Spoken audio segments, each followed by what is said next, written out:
We're finally here.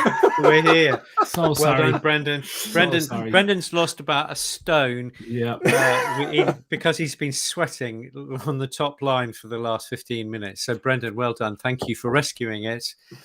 I don't know what you've done to do that, but that is brilliant. Well done. Set up a brand new account with IT company in 5 minutes. 3 seconds.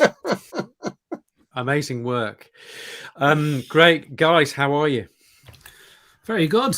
Very good. Yeah. I was looking in horror at the AVMA announcing a brand new dry pet food from Hills. Did you see that? Onk. Oh no. It's The called. AVMA. Oh, the AVMA acting as poster boys for Hills Pet Food. ONC support our cancer product for ultra processed pet food for cancer patients. I'm sure everybody's breathing a sigh of relief that they suddenly have a food.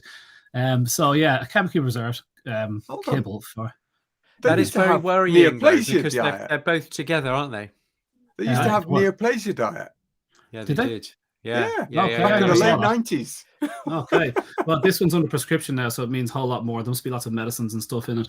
And but what struck me was that the AVMA put up this ad. It's an ad for this new product. Didn't even list the ingredients. It's just like, can't wait for this new product. It's going to come and sort us all out cancer-wise. And the AVMA don't even ask for ingredients now. Now ingredients aren't even a thing. It's just a post saying 3 months, and the vets can see the ingredients now. You guys can log in.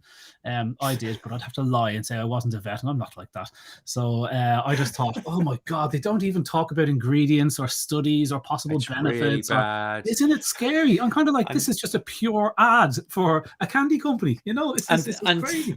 The link between the AVMA, who are supposed to be independent, and if they're blatant, I wonder if they do the same for the Royal Canin and Purina and goodness knows who. Right. If the price is right, let's face it. That's a fact. It's just the way it is. That's naughty. No, well, they're corporate owned, and I just think people are actually listening to that and reading that information, going, "This is good stuff," because the AVMA are behind it. Why would the American Veterinary Medical Association promote ultra processed food unless they saw some serious evidence? And in the article it says they're going to be studying this food for the next 5 years to see how good it is. It's like, I would love if you studied it for the last 5 years to see how good it was before you brought it. It is just, I was so annoyed when somebody sent that to me. But anyway, that's what's been annoying me. Let's release a new product and then trial it on the population. That's a really good idea. No, it's never been tried, and it always works out well. Yes. Yeah. At least humans wouldn't fall for that. It's just dogs. Oh, skating close. Here we are. It'll just be technology issues we're having shortly. Guys, listen, we are RawPetMedics. Thanks to everybody who had the patience to wait for us there. Sorry about that. That was just, what can you do? You'll find us on patreon.com/RawPetMedics. And we have some great questions that came into us on that. And we will certainly attend to those tonight. 3 doozies in a row. And so one is a surprise for the lads. I haven't even said it to them yet. It just came in. So, lads, do you want to just bust straight into it? Because we always run out of time on Q&A. Is there anything else you guys want to chat about? Is there something? Is there anything that you need to get off your chest? No, let's go for it. Let's go for it. Let's go straight into it. We've already wasted 5 minutes of my life trying to reconnect. So, and let's say a big hello to all Judy Morgan fans who've joined us. Hello to everybody stateside. It's great to have you here. It's great to be with you in your living room, bedroom, kitchen, wherever you happen to be watching this very strange show. Yes. So great. Let's jump into it. We got some questions off from Judy Morgan fans as well. Let's do one of Judy Morgan's group. This person, 2 questions, very similar questions, so I'll just lump them together. Pregnant females. Everybody's very concerned to raw feed pregnant females. Why is it so hard for me to find a raw fed pup? Why are people not raw feeding their dogs when everyone's raw feeding pregnant dogs when everyone's happy to raw feed their own dog? What are your thoughts on that as vets? Okay. Is this a UK or a US question? That's a US question. It's a US question. Yeah, it's both actually, to be honest. I matched the 2 of them together. Gotcha. Okay, I'm going to jump into that. I think that there are lots of breeders out there who are feeding raw, and they are getting great results. I speak to many of them, and I don't think there's a problem. It's just a question of identifying it. I would suggest that probably within every breed you can think of, all the common, 24 common breeds, there will be raw feeding breeders out there. It's just a question of connecting with them. I would suggest they've probably got Facebook pages, and they're there and they're real. And some of them are even either supported by their vets, or their vets are kind of neutral and they say, yeah, just get on with it. Just be sensible and take advice from people who know about these things. So I don't know what the score is in the States. I imagine it's similar to over here. You've got, a proportion of breeders will be feeding raw, and they will have been doing it 30 years typically. So that would be my take, is look for those people who are doing it. Go to your breed pages on Facebook, Irish Setters Together page, and hunt down those breeders. And when you find breeders, hunt down the raw feeding breeders, and off you go for whatever breed you're looking. Or if you're looking for mongrels, great, go for it. Nothing like a Heinz 57. What are your thoughts, boys? Bren, do you want to go in, or do you want me to shoot? Yeah, well, I mean, last year we did do a whole thing on feeding the breeding bitch. It was something that I think so many people panic that there's going to be something not quite right as far as, there's going to be a deficiency. Calcium is a classic. Oh, they're all going to go into eclampsia if you start feeding raw, or you're not going to get the nutrients right for the developing puppies. And we really delve it into, well, look, it's all about the fats. You've got to get development of the brain and everything else for those puppies. Get the fats right. You're going to get the calories right. Okay, just think about the fact that your breeding bitch is going to require more calories to feed those. But actually, if you look at the detail, it's about the time, the trimesters that you need to feed. So you don't really need to change much initially, and you need to ramp it up as you go through, and you need to feed in the middle trimester, so the middle third of pregnancy. But at the end, you've got to accept that they're going to want to take less food because at any one time, because of the volume of the puppies. So you've then got to really think about, right, you need it fat rich, you need it to be super energetic, but you need to just keep the meals small and maybe more frequent, and accept there's a little bit of a tail off in how much food you're going to get in. So it's a little bit complex in one respect, I guess, and people panic as soon as there's any degree of complexity for feeding, and so it puts them off. And they think that actually, well, it must be that the guys that have made that dry food have got it right. Okay. And that's not necessarily the case. There's all sorts of stuff that comes in if you stick to just the standard processed foods with no variation. So no access to different nutrients as they're needed. And all of the microbiome gets changed, all of those things. So, it is doable. Humans have done it for millennia. Animals have done it for millennia. They've not needed a processed food to get it right. So we need to sort of, just say, we can make it simpler. There's a great video that the three of us did a year ago. Look back on RawPetMedics on Facebook. Exactly. And follow us. You'll be able to see through the video posts all of the information we put out there. Yeah, like, listen, I'm after having 2 babies here, and at no stage did anybody tell my wife how to eat before she had the baby. At no stage, 10 months, and not a single word was said about her diet. And we all know that our diets are up and down in various nutrients, down in some of the critical ones from not eating enough fresh food. And so we know that's the case, but we also know studies of complete dry food show they are dreadfully erratic. They're not hitting the minimum amount of nutrients. So the 25% contain no EPA, DHA, which is disastrous for brain development. Studies show supplementing puppy foods with fish oil was very good for puppy development. You could go on slagging dry food, but I like the phrase. It comes from the movie Platoon. There's no atheists in foxholes, and foxholes are the bit up the front of the line where the guys would hide in the ground and they'd shoot at the baddies that are coming. But as a result, they draw all the fire from the baddies. So it's a great way to keep the baddies from. But it means that everybody's praying to God in those holes, because you usually die if you realize you attract all the attention. So it's easy to be an atheist until you're looking down the barrel of a gun. And I believe that some raw kind of breeders would have their pups will come along, and there'd be a moment of doubt and go, oh shit, I won't be able to feed these dogs myself. Even though you fed your kids yourself, you probably went through pregnancy, you know what I mean? And you never thought about, how much calcium do my kids need or how much they absorb. It's nonsense. It's a fear that It works absolutely. Nobody tells a pregnant woman to do anything. Yeah, spot on. Unless they want like that.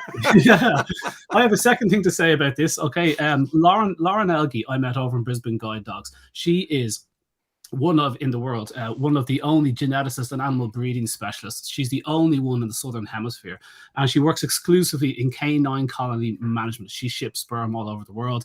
She is hot shit when it comes to pups. So when Lauren Elgie says something about developing pups, you listen. Okay, she's the top of her game when it comes to this. Lauren Elgie exclusively feeds raw dog food to her pups, and this is what she said. She worked with Brisbane Guide Dogs, and to quote her, she said the organisation enjoyed extremely significant savings with respect to colony vet expenses, but lacking vet support from the Brisbane Guide Dogs vets, it was always going to be hard for the programme to confidently stand over the practice long term. That's in relation to Brisbane Guide Dogs raw feeding for 5 years, veterinary bills falling by 82%, then they were forced back onto dry food. Lauren continues, unfortunately, when we place our stock, as in Lauren Elgie stock, into various service dog organisations, they are inevitably fed kibble, which is a little disappointing, as I feel they may not reach their potential with respect to optimal growth and health. She's got no reason to say that. She's not working for a dry food company or a raw dog food company. So I just think people fear that the pup won't get what they need, but that is just not bearing fruit. That's not what we're seeing. It's not like pups are coming out with, deformed legs and rickets and stuff. It's just not happening. But the fear stops people doing it. What can you do? I think that stuff is passing slowly. There are raw feeding breeders, as the lad says out there. No doubt. No doubt. I just want to just recap on what Bren was saying. Just want to re-emphasize and just demystify it. Okay, it's really, really simple, because bitches can do this in the wild on their own with no textbooks whatsoever. Okay, and the way I see it, I divide pregnancy into 3 parts, as Brendan was saying. You've got the first third, the middle third, and the last third. And this comes to a certain extent from the great man who is Ian Billinghurst. Okay, and he explained this. And what he does is, in the first and the second, the bitch needs more calories and nutrients and protein and what have you, and that is taken care of by the increase in the appetite. Okay, you just eat more because you're pregnant. Yeah, eating. But in that last third, yeah, this is like a right angle triangle. All right, so in that last third, in order to top up with nutrient dense food, because she may be going off her food a little bit, she's got a belly full of puppies. The way to do that without giving lots and lots of calcium, because we don't want to embarrass her calcium metabolism and then push her into eclampsia. Not that you see it in raw bitches anyway, but the trick that Ian Billinghurst came along with from the 80s and 90s was that you top up that extra appetite with organ meat, obviously without making the dog loose or anything like that. So basically that last little triangle there, before she whelps, you're increasing the calories and the nutrients and everything with organ meat.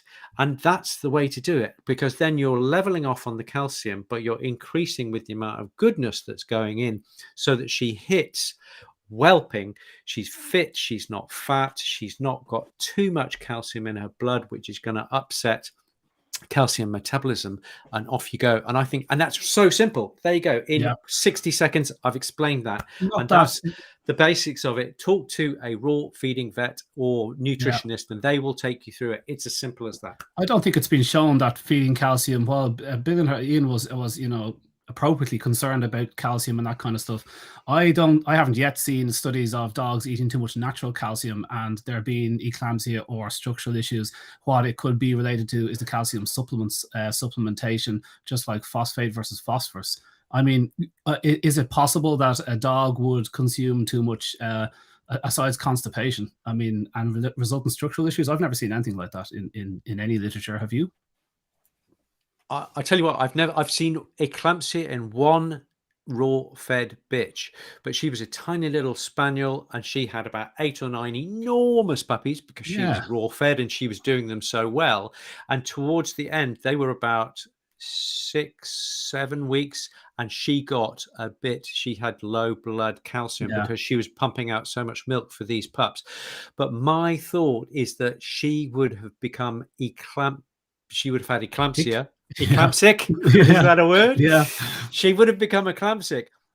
on any diet whatsoever. Yeah, that we what would be wise would be to take the 3 biggest pups and fill them with goat's milk or whatever it might be. That would be my thought. Bren, you're itching. And I absolutely would say for eclampsia, a lot of the information that's out there, people think it's about the amount of calcium available in the food, but actually it's about what's happening with their hormones. Where's their vitamin D levels at? Where's their parathyroid health at? What other predispositions have they got? And it's not about what you're feeding at that time. It's about the storage of calcium that they've had up to that point and the health they're generally in. So I have seen eclampsia in numerous kibble fed bitches. Okay, so they're not necessarily going to get it right by feeding kibble. I haven't, fortunately, seen it in a raw-fed bitch like Nick has, but it's not to say it can't happen if they've got other health issues. But I do implore you, I think we've gone on, 15 minutes in, we've dealt with one question. Connor, you always tell me we need to move on. There's lots of chat in the side, by the way.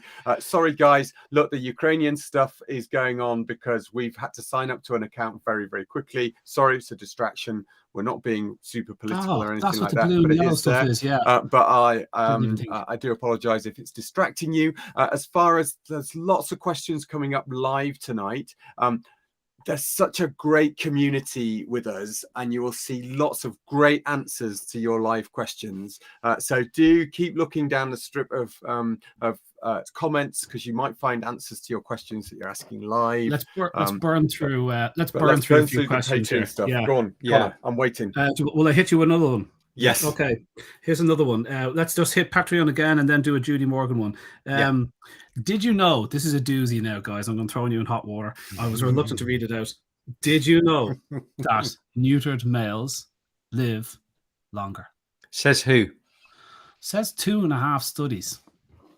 Okay. 2.5. Tell me about the half study. I'm really interested. I wasn't very impressed with one of them at all, but I haven't had time to digest this fully. This question escaped us guys, we get an awful lot of questions in Patreon, so please forgive us if we missed them. It's not because out of malice. We are going through them and getting to the questions, but it's just the 3 of us. So anyway, this question was from a little bit ago, but I only tuned into it 5 minutes beforehand. I just wanted to ask, have you ever heard of this? Because when I went to see any supporting literature, I found 2 studies as we were starting off there about the best mix, sex and neuter, is females and neutered for longevity. And that verifies a large British study, and that's an American study there that I'm looking at as I'm talking to you. I was shocked. And they said that in relation to the male neutering, just focus on the males because it's not such a big difference in females, apparently, guys, because I don't want to stand over what I'm saying. It's just what the study says. But they said that with intact males, any difference in lifespan happened when the males were young. Afterwards, once they got past 3, 4, 5 years old, there was no difference. But in the first year or 2 or 3, and what the authors suggest was that it may be due to roaming and whatnot during that time. And is that a euphemism? Whatnot? Or is that sex to death? So what a wonderful way to go. What have you ever heard of such a thing? I haven't. I thought it was the opposite way around. I have to be honest, that was a shock to me. I need to digest this as to whether they're chronically suffering with arthritis, various cancers, etc., and that's just so they have a long miserable life, or whether they are truly living a longer healthy life. There are so many factors that I'd need to look at those studies. We've not looked at what they're feeding. What was that comparison? Was it dry to dry? Was it dry to wet? Was it were they obese animals? In that study, so many other factors that sort of come in. Were they colony dogs? There's studies that go against it. Here's one from 2009. Waters et al. 2009 found that neutering female rotties before 4 years of age reduces life expectancy by 30%. 30% if you knew them before 4 years of age. And then you have increased likelihood of many cancers, and then you have structural issues and all the rest that we know result from that. So I am shocked, and it's going to take me a while. What do you think, Nick? Guys, I think that we should do a show on longevity. Boom, full stop. Longevity, okay, and we should bring this in as part of that. I think this is such a big and such a contentious issue. I'd like a long run at this. I'd like to see those 2.5 papers and just see, because as we know, it's very easy to make your point if you just select, certain papers, and there's quality of evidence. So Nick, are you talking about a systematic review? No, I'm just talking about the three of us going away, finding what evidence we can, and then presenting it to the world at large, and just seeing if we can come to. Yeah, it was published. This study was published, guys. Could you tell me what this word is? It's like I'm asking my teacher. Is this gerontology? What is gerontology? The study of old age. Study of age. Oh, bloody hell. Okay, yes, of course. Geriatrics. Yes, geriatrics, of course. And the author made the mistake of saying it's not only good for their health, it's good for the community. And I thought, you're wrong there. Yes. You're wrong to say that. I've just suddenly realised, are you lining up for the old... Never mind the snip, it's going to be a couple of bricks. Oh yeah, that's how they used to do it back in the day. So when somebody starts pushing the whole idea that neutering is good for the community, that whole obviously just goes against the stats. I mean, America, England, Ireland aggressively neutering, and we've dog overpopulation problems. Places like Scandinavia, Denmark no dog overpopulation problems. To suggest it's helping with the dog overpopulation is just ridiculous. So that they said that now, that they have just okay, Nick, you're right. Let's not do that. Do you want me to hit with another one, guys? This one from the Judy Morgan page. 2 questions on the same thing. How does everybody feel about buying prebiotics for dogs, fresh fed dogs? I don't use probiotics on raw fed dogs unless they need it, unless they've had surgery, they've had the squits, they've had what have you. I think that we know very little about the canine, the human microbiome, and we are guessing. There was another question about soil probiotics. Should we use soil probiotics? And that's guessing even more, because one shovel from that side of the garden is going to be different from a shovel full of soil from this side of the garden. So we just need to realize we are playing with stuff that we have absolutely no clue about. So I would say don't use them unless you have to. If you find the dog does well on a certain type of probiotic, great, you've hit the jackpot. If you give a probiotic and it makes no difference, then you'll know further forward, and therefore try something else. But if nothing makes a difference, well, you may have a leaky gut, you may have a EPI where your pancreas is not producing enough enzymes. So there's more to the gut than just the bugs, although they are they are absolutely fundamental. There you go, my thoughts. That sounds good. Yeah, that's good in a nutshell. Nick, Bren, pre and pro and soil. Okay, well, I would debate that actually we give lots of prebiotics in our food, because there's all of those long fiber chains in everything from rabbit ears and fur and things like that. That's fiber that those bacteria look at. So I debate that we can't give them prebiotics. There are prebiotics in everything, every bite. From the other element of probiotics, Artie would definitely, wouldn't you, debate whether she has probiotics alongside her raw food, because she eats various rabbit poos, goat poo, all of that sort of stuff. So she's taking in bacteria all the time. I would definitely say, for those that have had one category that Nick left out, any of those that had had previous antibiotics, especially when they were young, or if mum had antibiotics, maybe for mastitis whilst the pups were still suckling, there's sort of elements there, or even if she had antibiotics during pregnancy, which occasionally happens for some of them, and that can affect their microbiome and what they pass on to their offspring. So I think there's certain times, even if they're raw fed, that I would consider probiotics. there's a debate as to which probiotics, I would guess. Yes. And I think, there's lots of debate. Reading some really interesting stuff. There's even more books appearing every year on the gut-brain axis. There was a great one that I think, Nick, you talked about probably 2 years ago. The Psychobiotic Revolution by Cryan. Cryan. Guys in the States, if you haven't seen this one, it's called the Psychobiotic Revolution. You'll get it on Amazon or other. And he's the guy that actually worked in conjunction with 2 Irish. No, he's the Irish fella. Guys. And if you go on YouTube and you look at and you put in Cryan, Cryan, and probiotics, you'll see 5, 6, 7 things by him. Lovely chap from Trinity. The book is amazing. Dublin. The book is so digestible, it's ridiculous. It's just stunning. It is. Very interesting.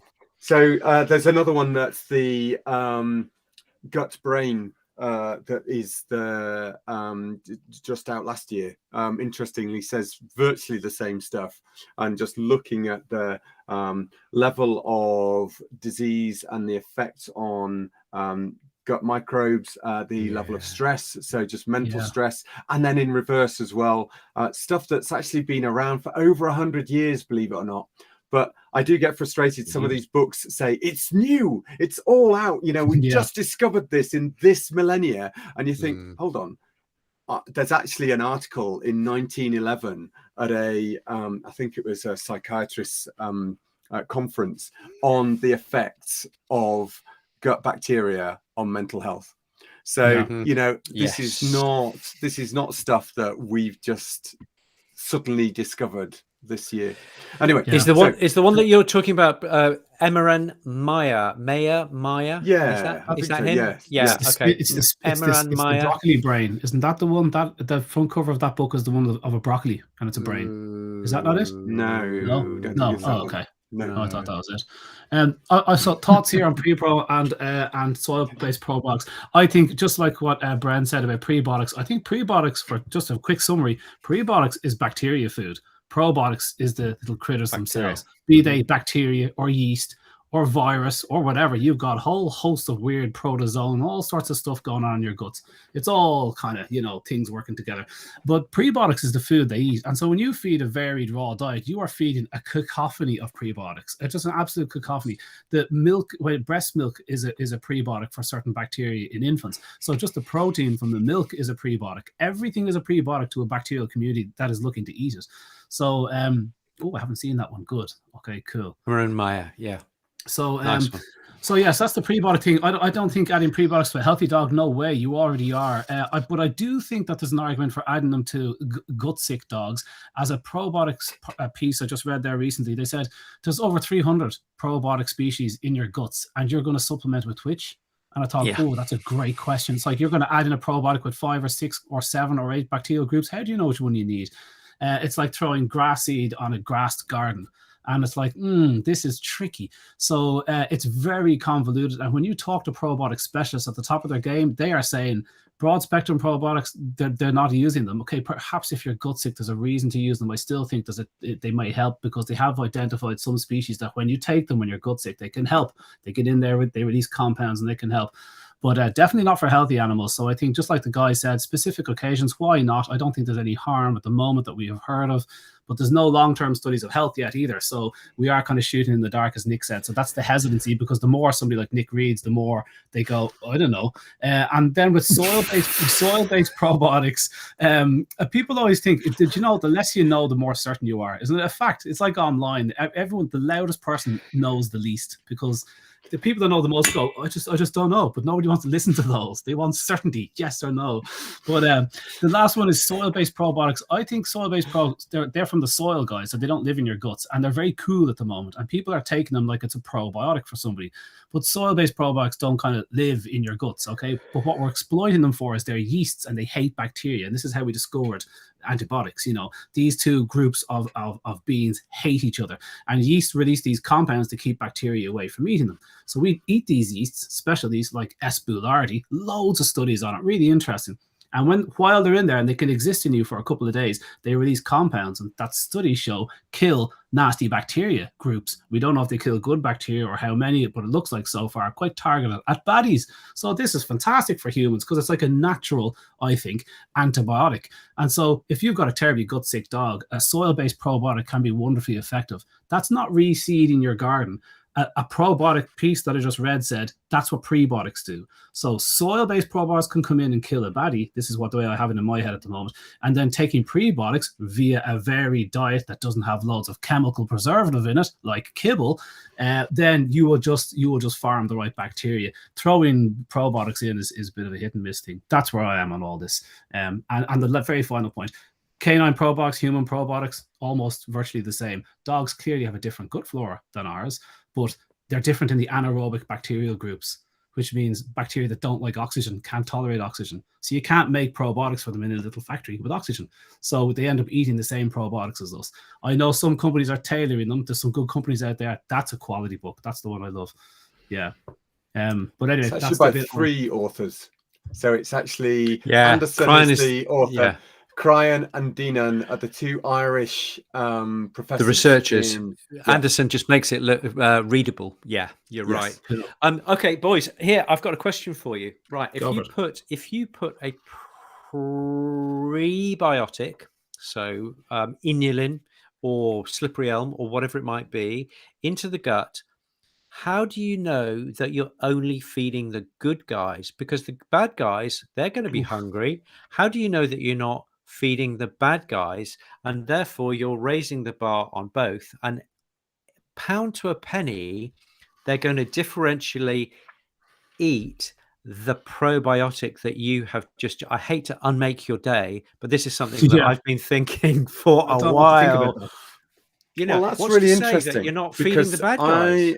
I am really interested when you go to the microbiome labs and you go, here's my pet's gut flora, you know, tell me what's in it. What do I need to adjust?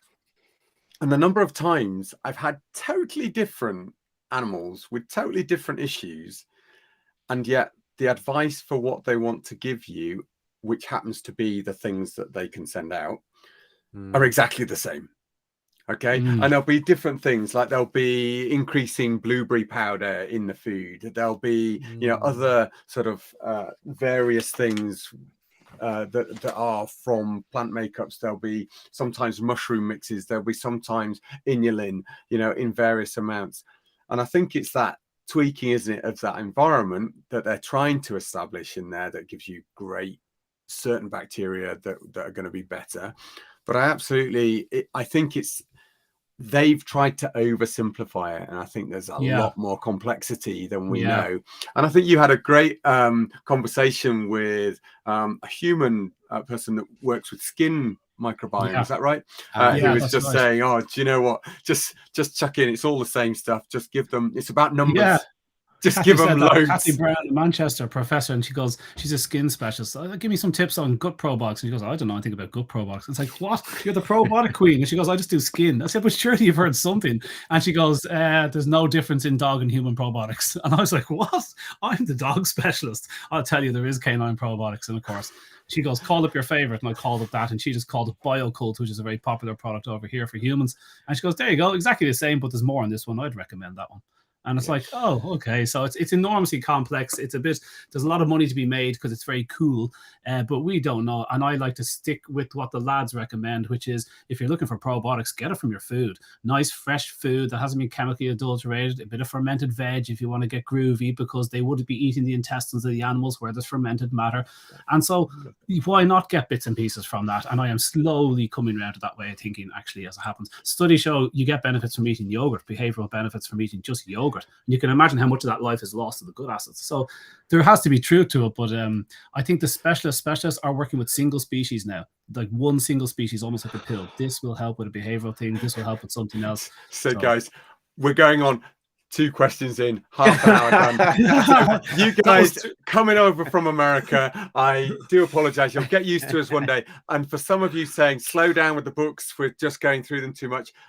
it'll be a standing joke because we usually get through so many book recommendations that people can't keep up. I'm holding back here because I get such shit from everybody. As soon as I mention a book, it's like, oh God, my bedside table is groaning. Please don't mention another book. You are ferocious. You're a My ferocious bookcase reader. just left home. Alison, I rest my case, Your Honor. You are a ferocious reader, Nick, I have to say. I'm Brent, so it's quite intimidating because you just feel like a dunce. So let's do one more from Patreon. Oh, look, this is on the same whim. I actually combined 2 questions there with the pre and pro and soil pro box. We just got 3 questions in one. While we're talking about that, what are your thoughts on fecal transfer, guys? Have you ever done it? We've talked about this before, but just for the sake that it came up twice, once in Judy Morgan's page. Fecal transfer, where are you? Bren. I have, yes, done it. Had some amazing results. Got to be careful. It's not just about checking for pathogens, although that's really important. So, you're going to have to do that. And these days, look out for your PCRs because it's not just about culture either. So a lot of people used to just culture them. And when you've got C. difficile, which is Clostridium, I've seen loads of cases of Clostridium where it's been difficult to work out why they've got variable diarrheas that have gone on persistent, regardless of what we've done to try and help them out. And all of a sudden you PCR them, which is available now, and you find specific Clostridia hiding in the wings. So there are lots of things out there that you've got to look into when you're doing that. And I would even consider doing a full, microbiome check wherever you can. But many of those will culture them. They won't shotgun genetically test them, which is actually far more informative. And you then have to also look at what's happening with that clinical dog that you're taking it from. There's no point finding your best mate's dog that's really shiny coated, that's as nervous as anything from traffic or other dogs. There's no point in finding that mate's dog that looks great but has recently suffered from cancer or something like that and had a surgery to remove that cancer. So it looks okay now, but actually it suffered from something like that. Or it's had, adverse reactions to something, because actually some of that, as we've just discussed, will be reflected in the microbiome. So all you might end up accidentally instilling is an aberrant microbiome into the dog that you're in. I would say another thing, a Trantol. Do I have a Trantol to hand? Sometimes I usually have it. Nick, have you got your Trantol box? No, it's downstairs. I'm taking it because it went out of date, so I'm taking it. Very good. Never waste anything. However, you see, it's always worth looking around in your office. So there you go. This is a herbal combination which will effectively till the soil of the guts for your dog, reducing excess numbers. Okay, and it means that whenever you instill a gut transference of bacteria, it's more likely to take, because they come off this. You give the fecal transfer. So something to think about first. Really, what you're trying to do is to reseed. So you just pass a tube up the rectum through the colon as far as you can reach. You pump it in with some fluids which will help to enhance those that mashed up poo with all of those bacteria, and implant that in as far as you can, because you want to reseed the appendix, which we now know is one of the reserve bags of your microbiome, so that as everything else goes to pot and you get diarrhea and everything else, once that's passed and flushed out, then those bacteria start to, it contracts and it starts to put all of those bacteria back out. So you want to try and change that, otherwise you're not going to be as effective, which is why some people will find that they have to go for repeat in taking of these fecal transplants in order to get there eventually, because it doesn't always take the first time. Cool. Sorry, that was a very No, rocket do ship you through know what I fecal took from that, transplants. Bren, just before Nick? I know you're dying to get in there, Nick, but Yeah, what I yeah, took from yeah. that, Bren, was you can use PCR analysis on poo, and I think it's fantastic that they finally found a good use for PCR analysis. So that's whoa, two in one night. Anyway, Nick, Easy. Nick, what were you going to say? Sorry.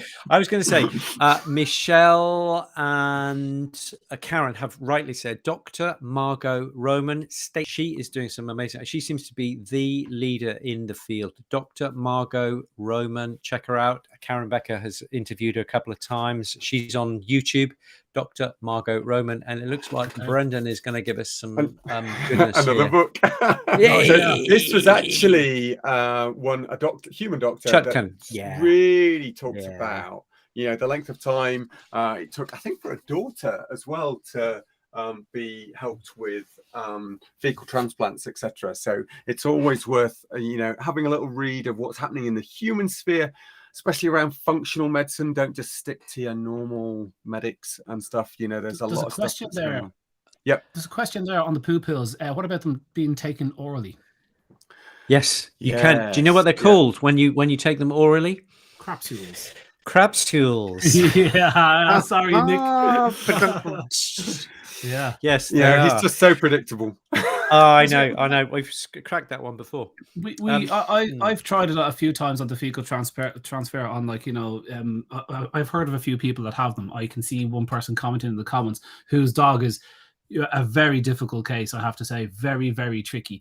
And fecal transfers have worked, but the dog has kind of regressed back into whatever the state in. And this owner is well clued in. She knows exactly what she's doing. So it's a very complicated case. I think the dog would be in trouble in anybody else's hands.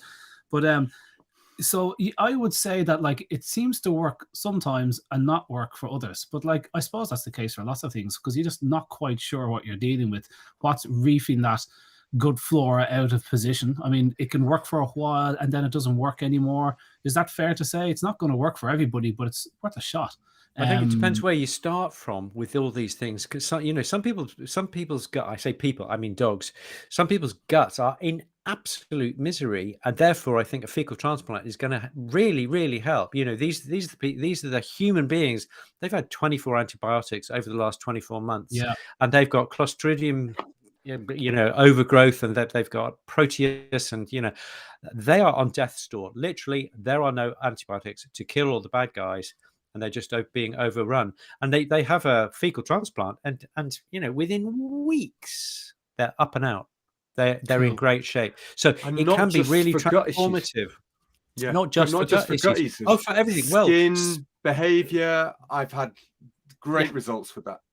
Yeah, cool. I think it's a brilliant thing. Here's a thought. Tim Spector in his lovely book, which is called Spoonfed, is awesome. Okay, it's a lovely book. It goes through about 24 things. Nice, easy one. Hang on, that's him trying to talk to me here. Most of us. There you go. That was him.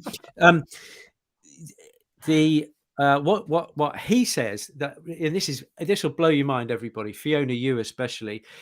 If you get two identical twins and you look at the microbiome of those identical twins, there is only a 37% overlap with identical twins. So you've got the same genetics, very similar upbringing, and yet those two, it's about as close as you can get.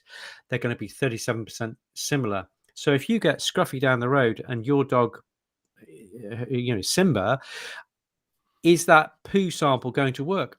You don't know, but you might as well try, because they eat poo anyway. So you're not really doing them any harm. And if you can knock them out, like Bren says, and just go up the back end, then you're not really offending them. I've tried it with dogs, where you take some frozen stool samples, you take a tiny little bit, and most dogs will just refuse it. You put it in the food, and they'll go, shit, in they the smell food? it a mile away. No way. They don't tolerate it.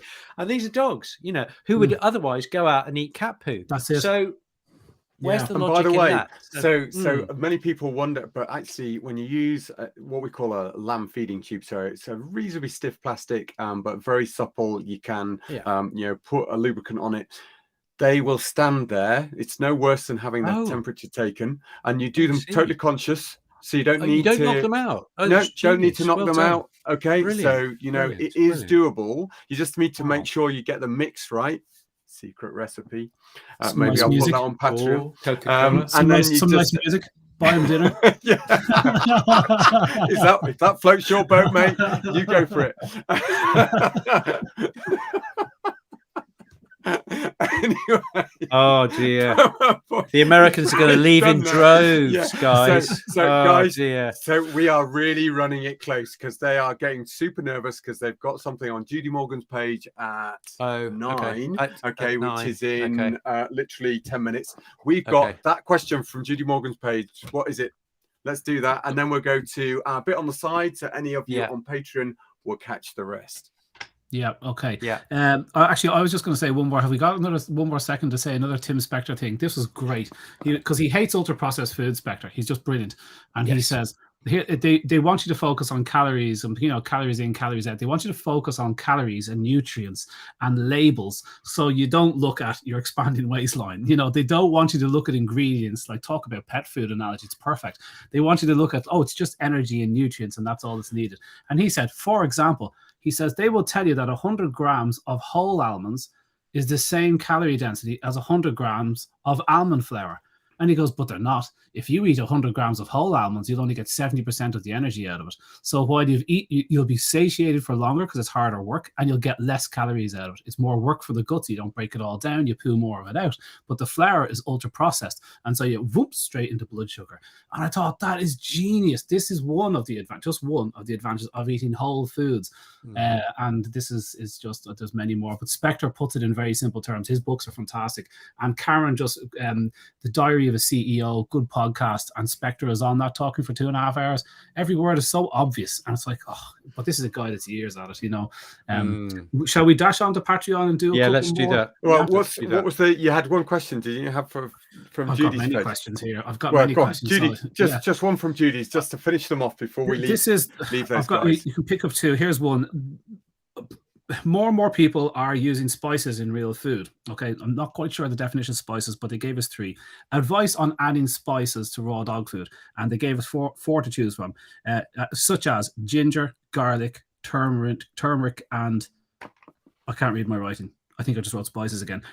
Adding ginger, garlic, and turmeric to foods. I think that's quite a big question, but I do see a trend of people adding spices to flavor food and stuff for dogs. How do people feel? I think it's more medicinal. So my quick go in would be, look, ginger, great for gut, turmeric, great for inflammation, the garlic, great just for the immune system. Just very simplistic. That's oversimplified things, I'm sure, but offer it on an aside. Don't just mix it throughout. Give them a bit of Zoo Farmer. We love to talk about Zoo Farmer. We've got Caroline coming on soon.